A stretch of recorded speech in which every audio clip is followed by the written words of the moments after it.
I'm right here. I'm here with Lisa Baker, and we are talking about her transformational leadership approach with her company, Ascentum. And what we're unpackaging right now is her unique value position. So starting first from the inside out, focusing on being versus the doing, helping people to connect with themselves rather than fit in a mold that was intended for them. So being willing to challenge the status quo. She also mentioned that her work doesn't just deal with the individual leader, but the team around the leader. So, but the transformation has to first start with the leader, then cascade down to the team, which will then transform our organizational culture in the world in which we live. She also stated that, and I like this quote, we are created and meant for much more than we often realize. Their generational impacts, and we may not be tuned into what is available because the messages were not there. Does that sound? That sounds excellent. Okay. Yeah. Good. Captured it well. So let's talk about your target audience. So, leader is a broad term. Right. So can you unpackage who this avatar or avatars are that would best fit? Absolutely. So the first avatar that I would describe for you is a person who is, I'm going to call her she, right? She is, by all accounts, a high performing professional, has all of the external factors that one would describe as successful. She's working in a leadership capacity. She has a college degree, often multiple degrees.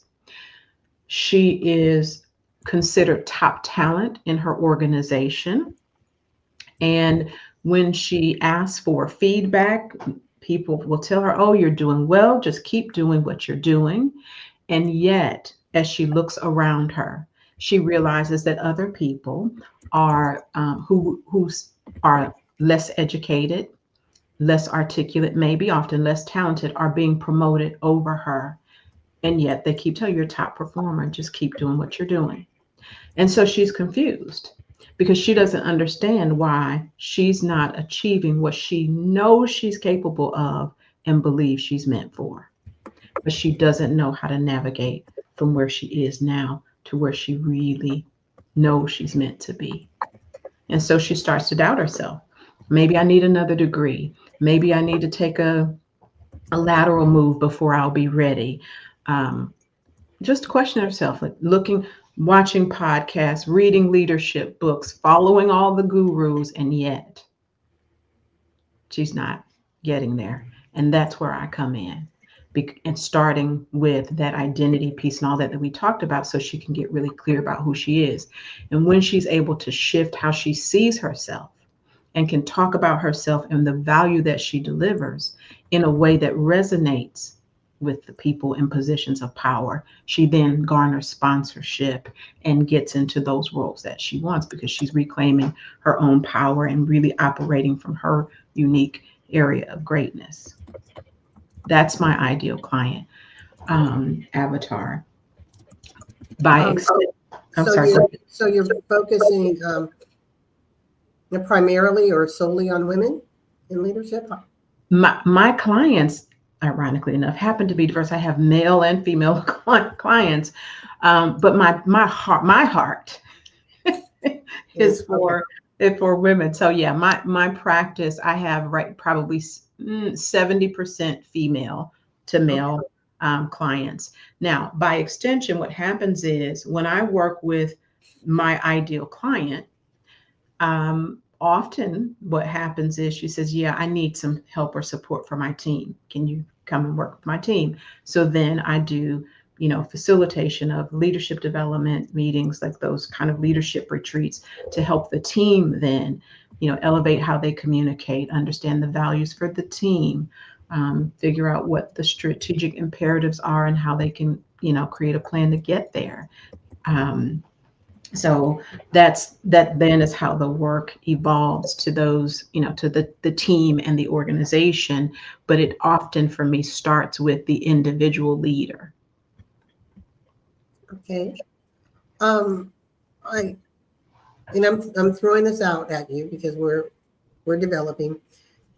I would like during this interview to sort of sit right there for a minute, really unpackaging this person, because this is now that emotional heart space that we're going to be tapping into. Whoever is listening, live or later, are you this person, right? Yeah. Are you doing all that you can, burning the candles at both ends?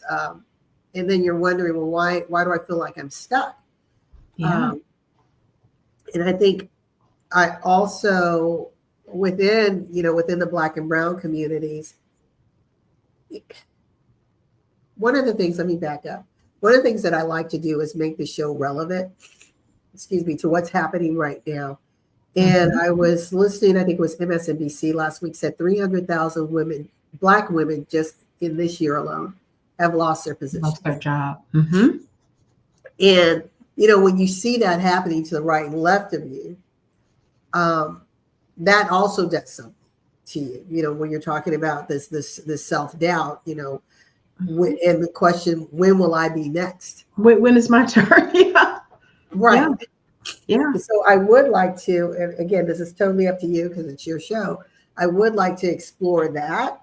And then how do you help people through your coaching and the tools, create safety nets around them, or to insulate themselves Hmm. from things that they can't necessarily control? Yeah. Yeah, that I think that's really good. It's so important and it is timely, especially now with everything, all this anti DEI.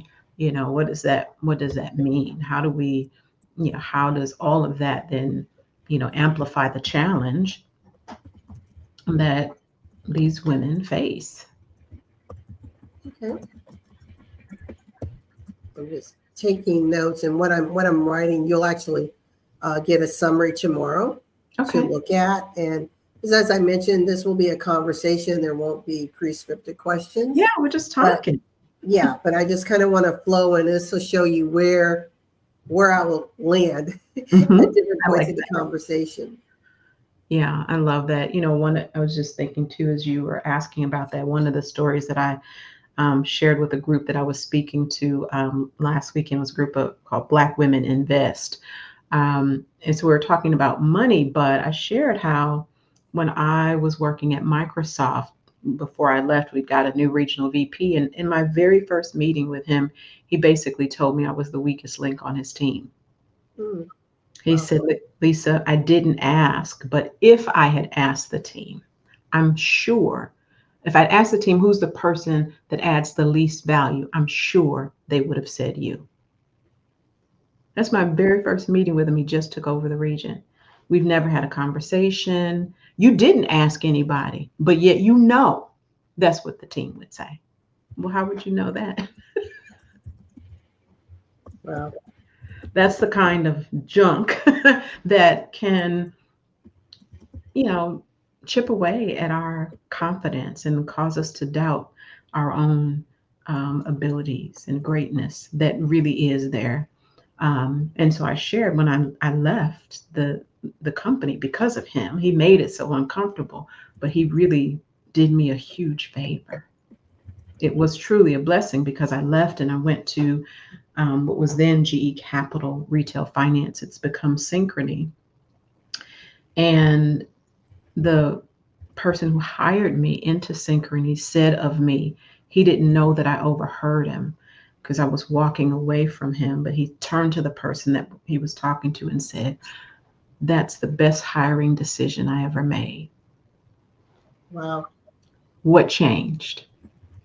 I didn't. I came to Synchrony with the same strengths, skills, developmental areas as I had when I left Microsoft. The environment changed, the leader, the person changed. And so, what I tell people, and I use that to say, don't stay in an environment that's just tolerating you. or doesn't want you there. You got to be confident enough in who you are and your abilities that you will vote with your feet and go to a place where you'll be celebrated, where people value what and want what you bring. And that shift and my new reception in a new organization really is what taught me to say, wait a minute, I'm done trying to fit into a mold that somebody thinks I'm supposed to fit into, only to be told we still don't want you. I may as well just go ahead and be me. Yeah. And that was the game changer for me. I had a wonderful career at Synchrony as a result, becoming a senior executive, leading a $2.5 billion book of business, was the highest ranked Black female in the business. I hadn't changed. The same person that was told they're the weakest link became those things, being in the right environment and me making the shift to say, I'm going to show up as who I am. Right. Yeah, I love that story. Like you said, you didn't change, and then we wonder, why microaggressions exist. But I like what you said. Listen, that was a macroaggression. Yeah, right. Yeah. Yeah, you are the weakest link. That's basically what he said. Yeah, you do not belong on the island. But I like what you said is do not stay in an environment that is just tolerating you. Go where you're celebrated. And I think I want to kind of unpackage that a little bit, just speaking to women overall. Mm-hmm. We are really not used to being celebrated. I mean, if we weren't in, team sports or things like that, where that was all part of the equation, we feel guilty if we're patting ourselves on the back, if we're telling people how good and how great we are. Yeah. And I read something several years ago. It was actually in a Christian magazine, and it said, it was an article, but at the end it said, if you cannot expect the world to applaud you if you don't have the courage to stand and applaud yourself. Yeah, I love that. My mother used to say, it's a poor dog that won't wag its own tail. I like that. I got to write that down. It's a poor dog that won't wag its own tail. Then you think about, like, you waiting for somebody else to come wag your tail? That visual, right? Yeah, that is funny. Yeah. But yeah, it's I that. And that's often what I'm working with my clients on, is how to find their authentic voice and use it for influence and for their advantage, especially women. Like you said, it feels kind of icky somehow to talk about yourself like you're bragging, and we're kind of taught not to do that. That's not ladylike. That's not what we do. And so they're waiting for someone to notice what they've done and who they are and how, and often it goes unnoticed, or they notice it and they're like, oh yeah, that's the one that gets all the stuff done. And so they just keep giving you more stuff to do. And we keep doing it because we think, well, if I do more, then I'll get promoted, then I'll get noticed. No, so often what I tell them is to stop doing a lot of the things that they're doing. Frankly, don't do it. Delegate it to someone else so that you can shift then into being the leader that you are. Leadership is not a position. It's not a role. You can lead from any role with any title. It's a posture. Right. And so to get into that posture requires people to really, really get clear about self. And so that's the heart of my work.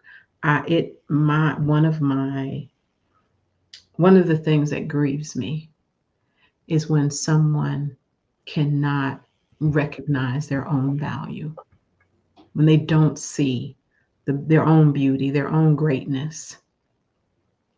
That grieves me. And and so I want to change that. Okay. So let me go back here. So we are, another question I wanted to ask you. what is your,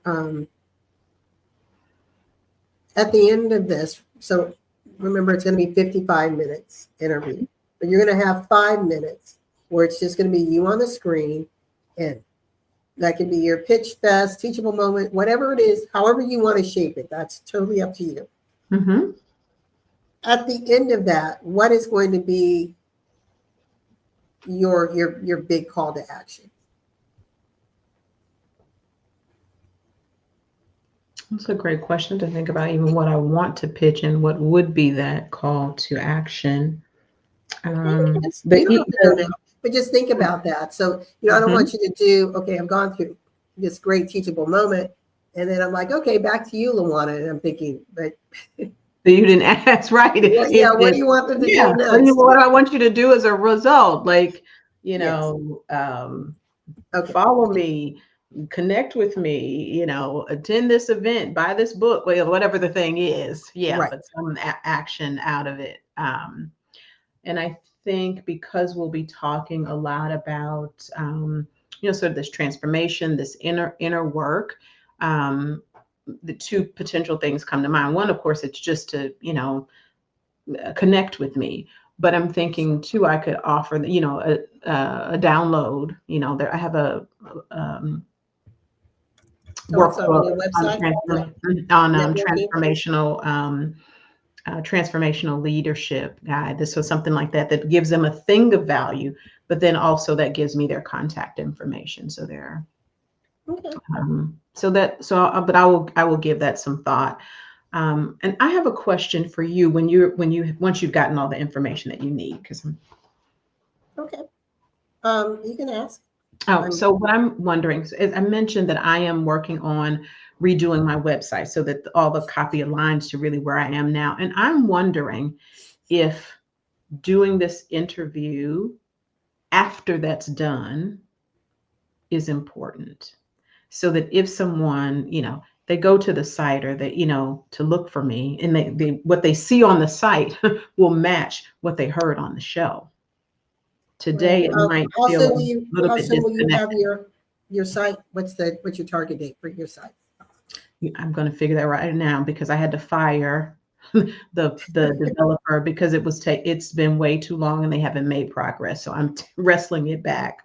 And so I have to hire somebody new to get that done. Well, what we can do is, because you already know the direction you're going, we can still record and get it done. And then you tell me when you're ready for it to air. So that's a great idea. Yeah, I can push the air date back. Oh, I love that.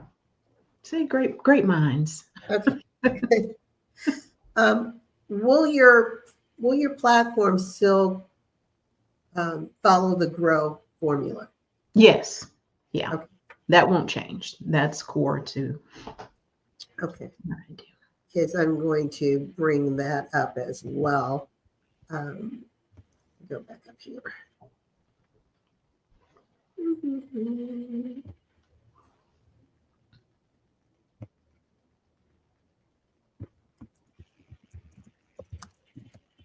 So GROW is gain, realize possibilities, overcome obstacles. Gain insight, realize new possibilities, overcome obstacles, win in life. Okay.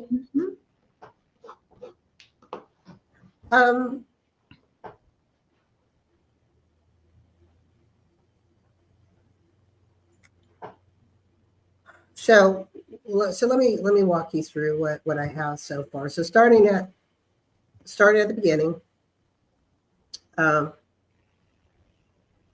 we'll have the show introduction. So it will just be me letting people know we've got this great and wonderful guest. Give highlight the context of the show, and then you'll come on screen. And I always like to open it up. And in fact, I just started doing that recently with a key quote. And so I'll pick, because you've given several, I'll pick one of these quotes to help us start the conversation. Okay. And it'll just put you in a really comfortable space. Then I'd like us to go from there into your origin story. So understanding, your leadership background, working for corporate, and then I'd like to talk about that pain point, right, where someone is telling you you're the weakest link. You leave, and then you have not changed. Nothing has changed other than, like you said, the environment, and someone else is celebrating you. So I'd like to talk about that, and that way we gain a little more interest, and people are able to say, "Wow, that's me. I can relate to that." Then I would like to go into a conversation about today's marketplace, and what I wrote here is transformational leadership in today's marketplace and community space. So, and we hear people say transformational leadership. What does that really What is that? mean, right? Yeah. What am I transforming into? Mm-hmm. And then I think that's the perfect springboard into your growth formula. And it's, you have your three pillars: your connection, careers, and finance. But the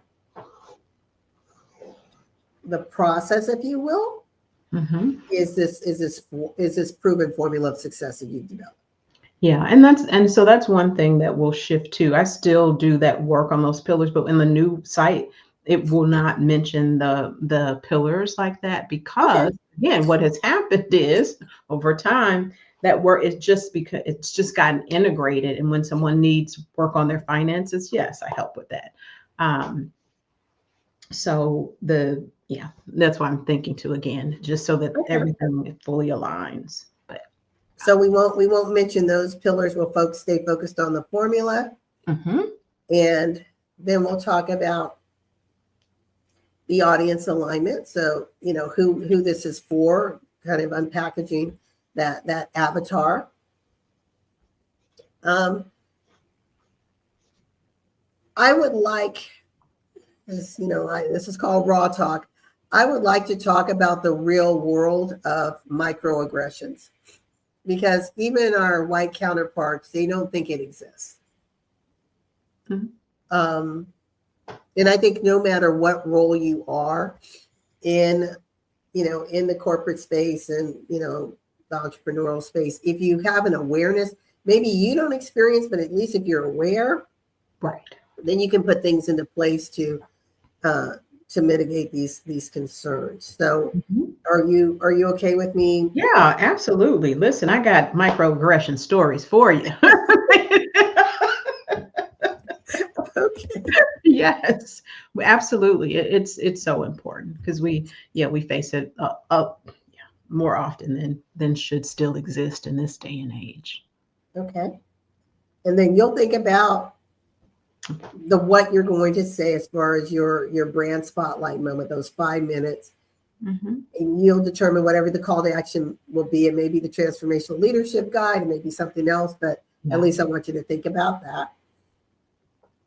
And then I will come back on with you, and I will do a quick summary of what we've discussed, and I'll ask you, of everything we've talked about, is there one or two key, because we don't want to inundate people, one or two key takeaways that you want our audience to walk away with. Then we'll tell them how they can reach you, and just to make sure they connect with you on social media. Now, what I will be doing is, once we record, I'll start putting out those promo pieces, letting folks know this is up and coming. Once it airs, that's when you'll have the different reels. So there'll be 4 reels. As I mentioned, it'll go through our AI algorithm to make sure we're getting the most relevant points that at least are rating at 9.5 or higher.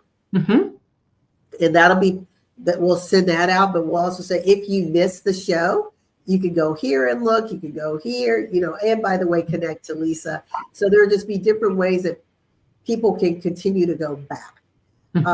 It stays on E360 for 18 months. So again, it's just reminding people. You'll also get a copy. So I know you have your YouTube channel, because you have shared copyrights. You can definitely put the whole thing on there, and the reels could be your shorts. So definitely that's free for you to use. see.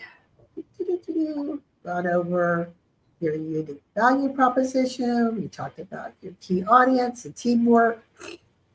Oh, what would you like the show title to be? Oh, wow. What should the show title be? Based on what we have been talking about,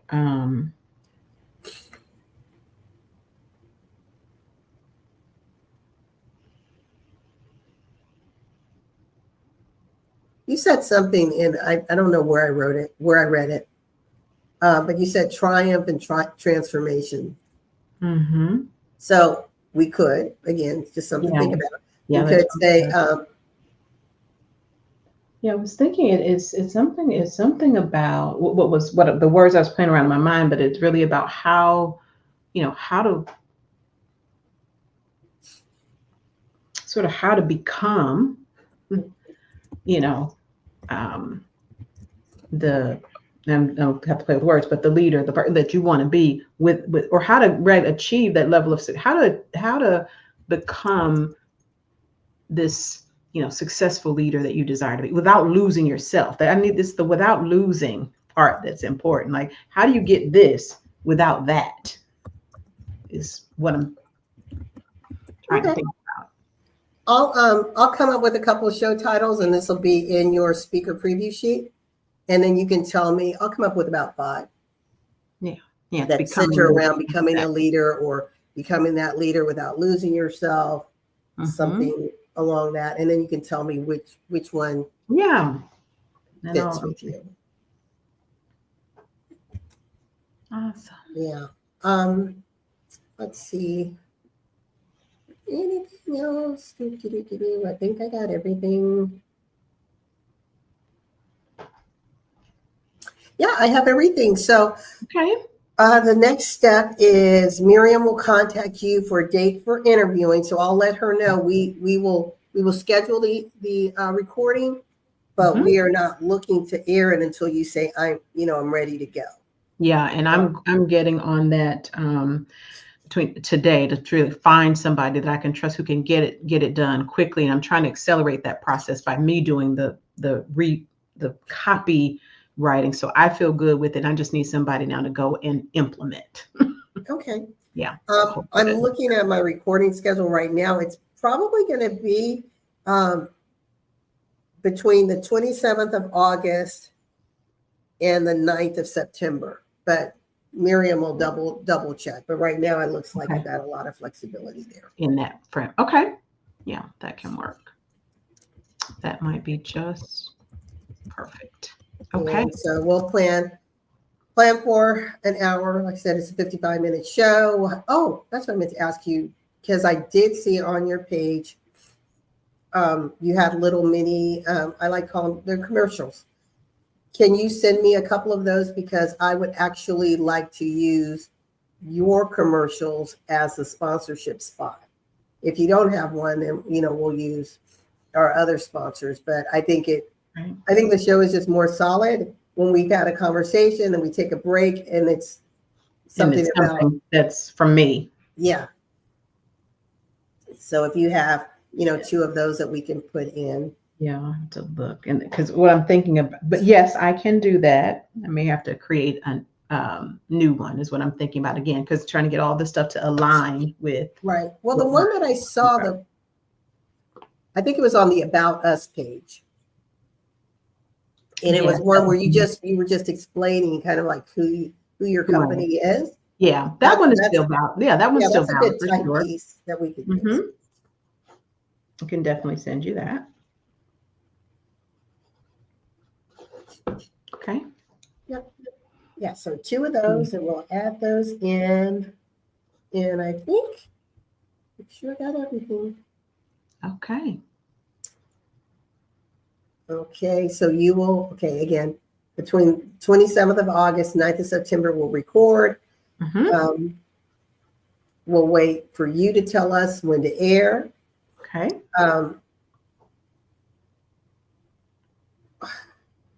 Who are you looking to meet? What type of people are you looking to meet? Oh, that's a great question. I would like to meet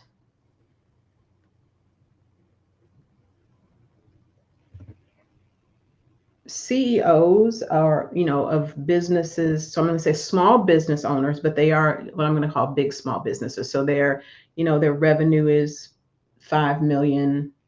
Yeah, let's say 2 to 5 million in revenue. I'd like to meet those kinds of CEOs.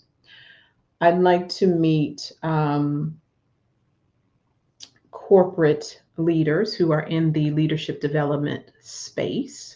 So that can also, sometimes they have a leadership development team, sometimes it sits in HR, but those folks who could then bring me in to coach, facilitate in their organization. And then of course my ideal clients and more people that if they're at that individual level leader who knows they need help. Okay. So we're looking at CEOs, HR people, and then your clients. Would you be interested in connecting with other people who are in a similar lane? Oh, absolutely. I'm always for networking with folks who do what I do, understand this journey, that where we can support each other. Um, the and that made me think about the other thing is as I start to think about this, you know, communicating this, the direction that I've been doing this work now in this direction for a while, but just haven't communicated it yet. But people who are um, in the PR space or their, TV, radio, those kinds of folks who can help me to then get the message out, like what you're doing. Okay. Mhm. Yeah, so I've got, well, one person who I was thinking of when I asked if you would be interested in meeting one of your peers. His name is Jose Piera. He was the CEO of the Citco 6. And if you know anything about their story, they went on a business trip in Venezuela and he became a hostage for 5 years. Yeah. Yeah.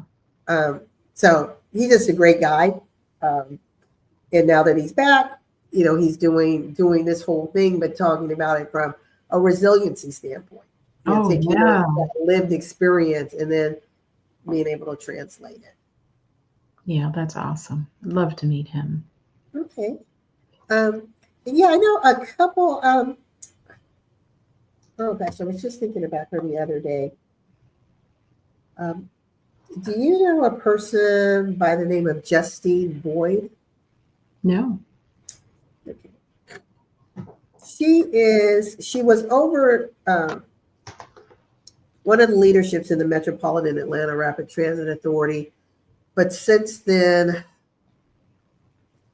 I'm not certain if she's with the American Red Cross or what, but she's in one of those larger nonprofits. Mm-hmm. And it just may be someone good to know. She's very, very well networked.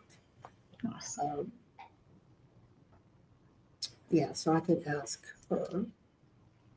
I will not ask her. I can just make an introduction. Now, are you doing currently any speaking? I'm getting back to doing speakings. I just did an engagement over the weekend with Black Women Invest. Did a facilitation kind of / speaking engagement at the University of Louisville 2 weeks ago. So I'm getting back to doing that. Yeah, I enjoy it. It takes it, for me being how I am, it's working away from my perfectionist tendencies. It takes me some time because I really do try to customize what I do for the audience so that it really is, I'm not just presenting the same thing every time. And so while I enjoy it, it takes some energy and prep. So I loved what you said when we met about being ready, like having that somebody calls you, you are ready to go with what you can talk about at a moment's notice. Yeah. And so I'm good on the fly in terms of like you ask me a question, I'll give you an answer and it'll sound very articulate. but I really want to make sure that it is targeted and on brand if I'm called, so I can make those tiny adjustments so that it lands well. Okay. All right. Well, that's all that I have for you. Do you have any questions of Thank me? you. No, this has been great, easy to follow and understand. So I'm looking forward to it. Okay, great. Well, I will, you'll get this email by tomorrow. Okay. And then Miriam will reach out to get the recording date scheduled for you. Awesome. Thank you so Okay. much. Thank you. Have a good one. You too. Bye. Bye-bye.